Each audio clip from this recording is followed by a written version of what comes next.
Hi guys, అందరూ నల్లరు బాగున్నారా? మేమైతే చాలా చాలా బాగున్నాం. So back to village vibes part 4. మా తాతయ్య వాళ్ళ ఇంటికి వచ్చాము. మేము ఫుడ్ ఏం చేసుకున్నామో చూసేస్తూ రండి. చిక్కుడికాయ, ఆలు, పప్పు, వంకాయ కర్రీ, పప్పులు,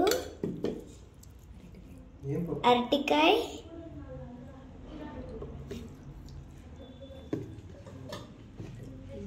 ఇడ్లీలు,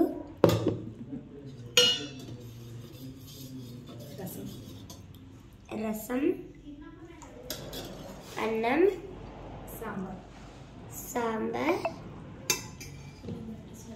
అన్నం, లాస్ట్లో తినడానికి ఉసిరికాయలు. సో అంతే గాయస్ ఈరోజు వ్లాగ్. బాయ్ గాయస్, ఇష్క్ యు ఆల్.